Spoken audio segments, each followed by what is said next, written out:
Welcome back to my 2025 NFL Power Ranking Series. Today we're talking about the Jacksonville Jaguars. Trevor Lawrence, Travis Hunter, Brian Thomas Jr., Joshua Hines-Allen, Trayvon Walker. A lot to be positive with about this team. But the things that aren't too great are really, really not great whatsoever. And that's why they're ranked 29. I really like the strengths of this team.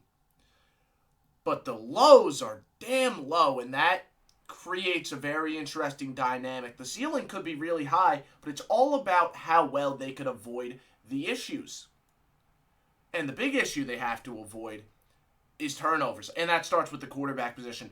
Trevor Lawrence had some high highs throughout the season. Very accurate quarterback, can improvise well. His entire NFL career has been filled with ups and downs.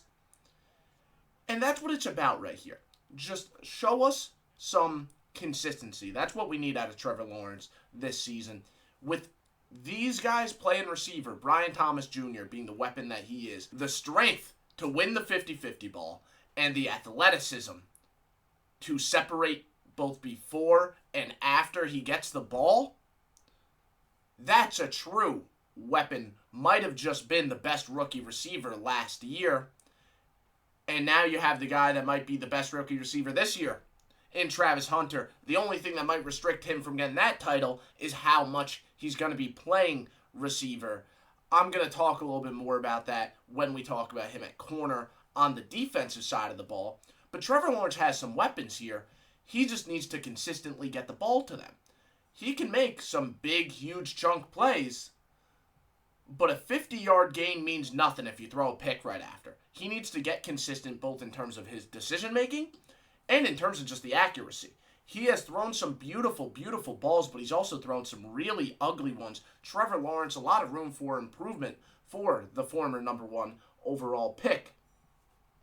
The issue is, if Trevor Lawrence doesn't play well and that passing game can't get going, then they're going to have to rely way more on this run game, and they won't be able to do that because the offensive line, we look at it, they might have a couple of nice glue guys, but it's not a great group in totality. It really isn't.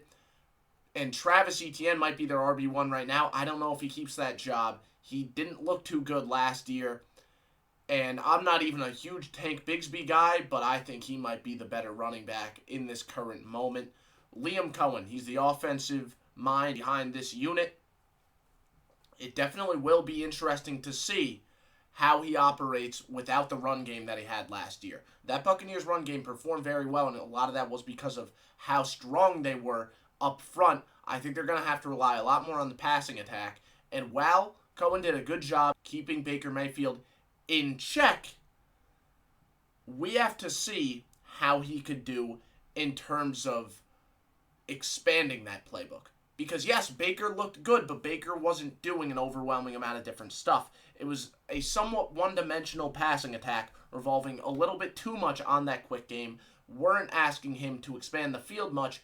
I want to see if they unlock something different here with these weapons available for this offense. Like I said, the entirety of the performance of this offensive unit is going to depend on the former number one overall pick, Trevor Lawrence. On the defensive side of the ball, it definitely is going to be interesting to see. New defensive coordinator in town right here.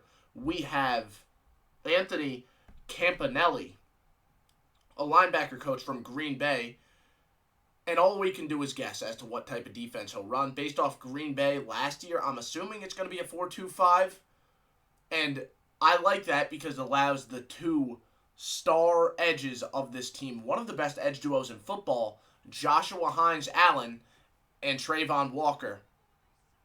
A duo that combined for 46 sacks and 157 pressures over the past 2 years.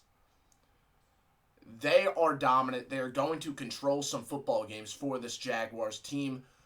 Josh Hines-Allen, he's a true playmaker, has been a playmaker for a while, can defend the run well, but Trayvon Walker really was known pre-draft, before he got drafted number one overall, for his run defending ability. Now he has a nice pass rush bag with that, racking up 10 sacks both of the past 2 years.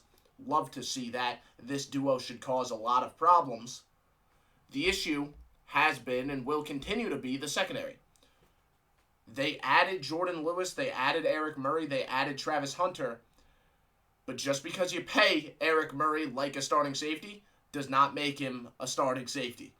Jordan Lewis is a fine name. He doesn't change much for me. And Travis Hunter, I imagine he'll be playing more defense than offense because it's a lot harder to rotate a player onto the defensive side of the ball than it is to rotate them onto the offensive side of the ball. That's why more often than not, we see defensive players that occasionally will rotate onto the offensive side of the ball. Travis Hunter has the skill to do both. The question is, does he have the stamina to do both? That's going to be very interesting to see. The entire two-way player debate is going to be very interesting to watch play out throughout the year. Because, yes, Travis Hunter's a one-of-one athlete, and yes, he was able to do it at the college level, but it's a little bit different. It's a lot quicker in the NFL, and there's a lot more mentally he has to know. Will he be able to study both playbooks? I don't really know. That's why I'm saying I think he might play more defense, because on offense, you could kind of control the playbook. You could limit the playbook, have certain plays for just when Travis Hunter is on the field.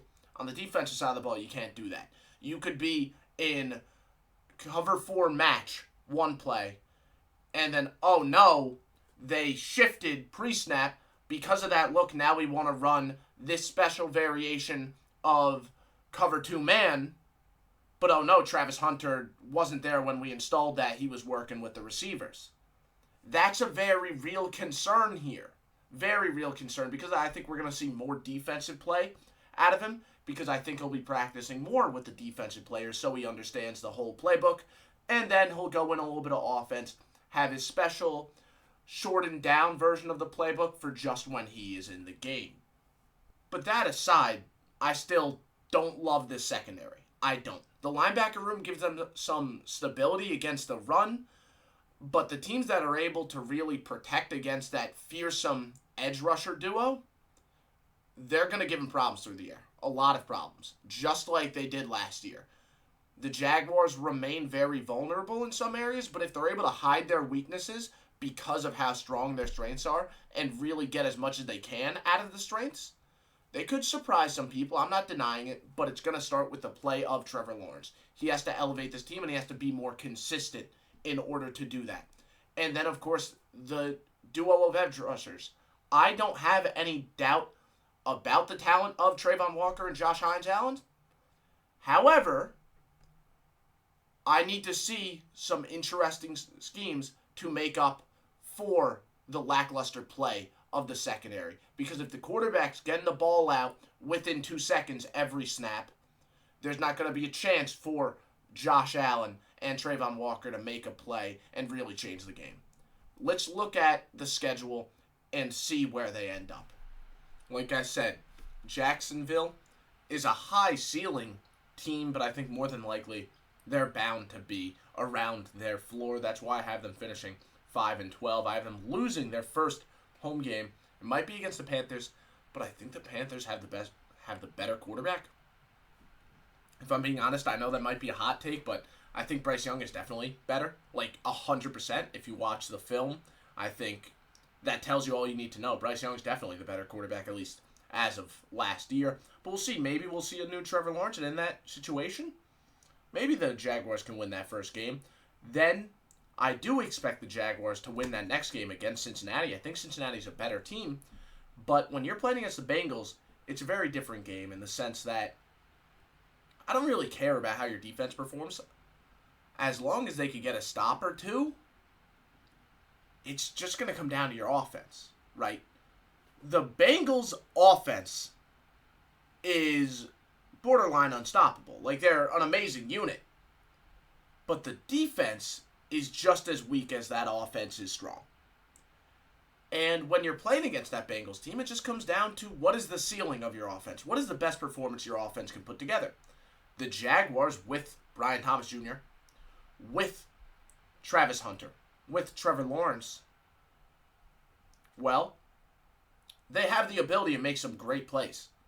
You just have to do that again and again and again. It's going to be a high-scoring game, but you know Josh Allen is going to get a sack or two. He's going to do the damage he needs to do. He's going to prevent the Bengals from scoring much more than 35. Now your Jaguars offense is just going to have to score more than 35 against the single worst defense in the NFL. And I think that's very possible because that defense is that bad. So I'm picking Jacksonville to go ahead and win that one. Now, I don't think they're going to beat their division rival, whether they're at home or on the road. I just don't see them beating the Texans. I think the Texans are just so stacked from their pass rush to their secondary. They are a very, very stout team, and I think the Jaguars are just at such a talent deficit. I don't think the scheme is good enough to make up for that. I think the 49ers are going to beat them. I do think the short passing game might be able to do a decent amount of damage to San Francisco, but I don't trust Trevor Lawrence to operate it consistently. Not consistently enough, and because of that, I think the 49ers and Kyle Shanahan are going to win this game in San Fran. I do think the Jaguars are going to upset the Chiefs. I think the Chiefs are just going to get caught sleeping. They tend to do that. And I also think they're going to upset Seattle. Seattle, I think, is a very good team. But I think Trevor Lawrence is going to have one of his very good performances. And when he is having one of those very good performances, well, with, again, Brian Thomas Jr. getting the ball from a very good quarterback, and then the fact that this Jaguars pass rush will be able to get into Sam Darnold's face. We know what Sam Darnold does when he's consistently under pressure. He single-handedly sells the game away. I think the Jaguars are going to go ahead and win this game. I think the Rams are going to beat the Jaguars in that next game, though. The Rams have a devastating pass rush. Devastating, and I don't really like that Jaguars offensive line too much. They are going to get in Trevor Lawrence's face. What does Trevor Lawrence do when he's under pressure? Similarly to Sam Darnold, he tends to sell that game away. I am picking the Rams to win this one. Then week 8, it's a bye. Week 9, I have them upsetting the Raiders. Jaguars coming off a bye week. Pete Carroll might be doing the same thing, but I think this game just means more to Liam Cohen and the Jaguars. I just do. And after that Rams game looks pretty bad, I think that's going to be a true, slaughtering. It's going to be important for the Jaguars to recover, and I think they're going to do exactly that because of how important it is. But now I have them going on a losing streak after that. I fear their luck has run out as they lose against the Texans for the same reasons I mentioned earlier, but now the game's in Houston, so now it's even less likely. I think that Chargers rushing attack is going to do some damage to the Jaguars. They might be a little bit more stout against the run than they are against the pass, but still, Justin Herbert could do damage off of the play action. Then the Cardinals, Kyler Murray, that offense, they could beat you in so many different ways. Meanwhile, that Jaguars offense, they're not going to score an overwhelming amount, and that Jaguars defense can only beat you in one way. I think they're going to kind of scheme that pass rush out of the game. The Cardinals are going to add to the scoreboard, add to the scoreboard, add to the scoreboard. It's not going to be like Cincinnati because this Cardinals defense is a lot better. A lot better. So I think the Cardinals win that one. Then Tennessee. Cam Ward, I think, is really going to start to get hot around this time of year. The game is in Tennessee, so I think Jacksonville is going to go ahead and lose that one. Then 2 games at home, I fear they lose both. The Colts are going to run the ball, run the ball, run the ball. And while I like their run defense more than I like their pass defense, I still don't really love it. I also think that at this point, Trevor Lawrence just lost all confidence. He's going to kind of sell this game away. That's the same reason I think he ends up losing to the Jets. And then the Broncos, they are going to get in Trevor Lawrence's face. I think he's going to have another really bad performance. And now I think they're going to go ahead and try and swap quarterbacks around against the Colts, and I think they're going to lose because of exactly that.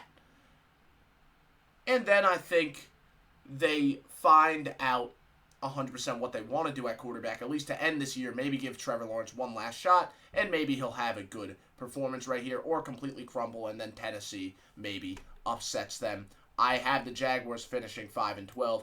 The season could go a lot of different ways. They're a very high variance type of team, but I think more likely than not, it's going to be something like this. I appreciate you all watching. Feel free to like and subscribe, and I'll see you all again in the next one.